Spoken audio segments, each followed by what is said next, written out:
Hi, this is Brian. Welcome to Philosopher's Notes TV. Today we're going to do classic book, The 7 Habits of Highly Effective People by Stephen Covey. As always, great book, Philosopher's Notes. We've got about 10 of my favorite big ideas here in this PDF. We've got a workbook with all 100 of these PDFs. But we could talk about the 7 Habits of Highly Effective People for roughly a year and get through all the big ideas in it.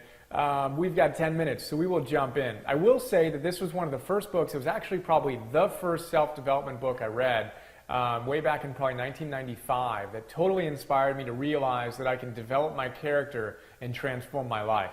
And deeply inspiring for me, so I'm excited to do this note and to share some of my favorite big ideas. Really quickly, we'll go through the 7 habits themselves, and then I'll go into detail on a few of my favorite ones. So habit number 1 is to be proactive rather than reactive.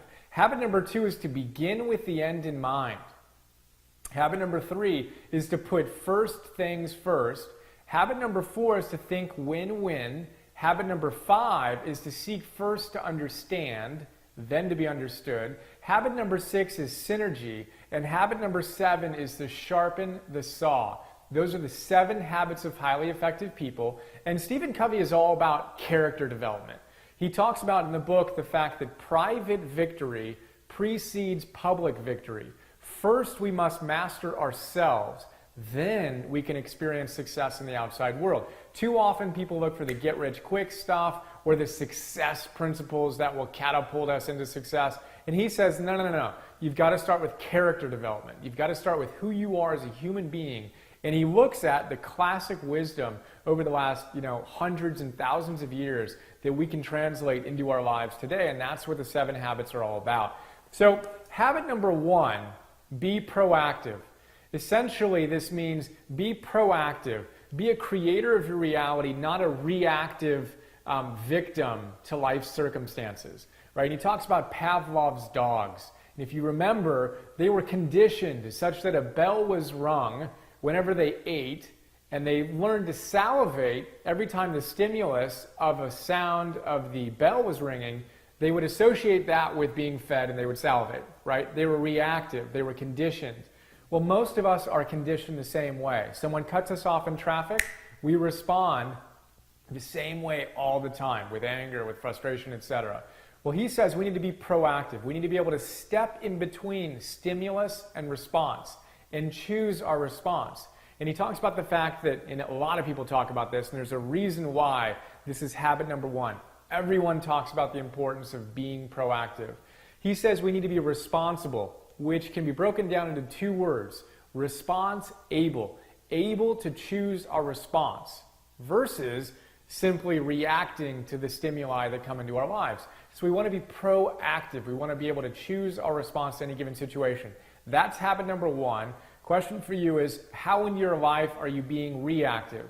Can you see how you get triggered by life circumstances? And can you step in between stimulus and response and choose your response? Be able to respond appropriately. It's huge. Without that, none of this other stuff really matters. Because if we're always subject to whatever's going on in our lives and then being a victim and blaming and criticizing, we're in trouble. We need to be proactive. That's habit number 1. Habit number 2 is the idea that we need to begin with the end in mind. He says, and this is echoed throughout the literature, that everything is created twice. Once in our minds and then once in reality. Again in reality, right? Everything from these philosopher's notes to that book to this table, it was imagined and then it was created. He says we need to focus on what we want to see created in our lives. And, if you think about it, most people spend more time, this is, a hackneyed story, but most people spend more time planning their vacations than they do planning their lives. And the fact is that if those people spent as much time planning their lives, what they're here to do, as they do their vacation or the next car they're going to buy or whatever, they probably wouldn't need the vacation so desperately to escape the life they don't love. So we need to spend time imagining our ideal. Psychologists talk about this too, and we went off on it in the positive psychology push in the very beginning of Philosopher's Notes TV, where they call it Best Selves Diary. It's one of the key ways to develop optimism is to imagine what your ideal is and then step forward into it. Really, really cool stuff. I dig it. And he has a really powerful exercise here too of imagining the ultimate end. So imagine that you're walking into a funeral and you realize that the funeral is for you. It's the end of your life. And who's there? And what do they have to say about you? What are the eulogies? What do the people closest to you have to say about you after you've passed away? That's the ultimate end in mind.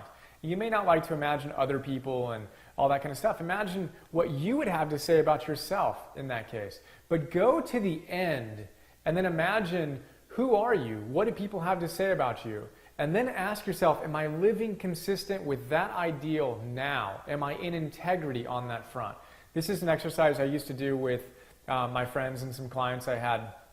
The first exercise I would do was the funeral exercise, and get a really clear sense on what your deepest values are.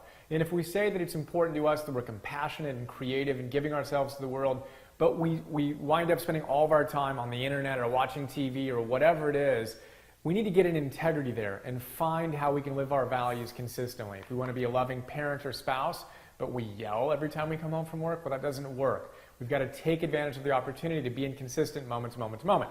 That's the idea of beginning with the end in mind. Habit number 3 is putting first things first. This is awesome. He wrote a whole book called that. I'm going to link to a big idea from this note where I can describe it in more detail, but he's got a great 4-quadrant model. Quadrant 2 is where we want to spend most of our time. It's where things are important but not urgent. Whereas quadrant 1 is important and urgent, like fire drills that need to get done. Quadrant 3 is, what is it? It's urgent but not important, right? Things that never need to get done, but they need to get done now. Never a good place to spend our time. And then quadrant 4 is not important and not urgent, right? It's time-wasting distractions. We want to spend our time in quadrant 2. That's time spent doing things like this, immersing ourselves in wisdom, reading great books, meditating, exercising, spending quality time with our families. And the more time we spend in quadrant 2, the less time we need to spend in quadrant 1 and 3 of really urgent, time-pressing stuff, which is where most people who are stressed spend their time. I'll put a link to that. We can talk about that for a weekend. But awesome big idea. We want to think about how we can spend more time in quadrant 2 that really renews us and feeds our soul. He talks about the importance of saying no. We've got to plant our priorities deeply, know what we stand for, and be willing to say no to the stuff that isn't as important. Goethe says, where's that great quote? He says, things that matter most should never be at the mercy of things that matter least. We've got to know our priorities and live consistently with them. That's habit number 4. Habit number 5 is seek first to understand. Right? So rather than looking to be understood, take some time and imagine the other person's perspective, understand where they're coming from. Awesome idea, pretty straightforward, big practice. Number 6 is the idea of synergy. And it comes from the Greek word to work together. And imagine you have one board and another board. The strength of those two boards, the amount of weight that those boards can sustain combined, is greater than the amount of weight they could sustain separate, right? So it's 1 plus 1 equals more than 2. 1 plus 1 equals 3 or more, in fact. That's the idea of synergy. Really, really cool idea. He's got some great examples.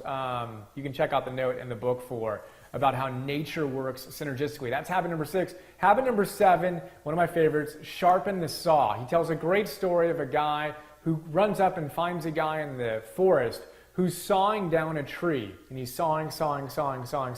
And the guy says to him, hey, you might want to slow down and sharpen your saw. I think that would really help you out. And the guy says, I'm too busy sawing down this tree to take the time to sharpen the saw.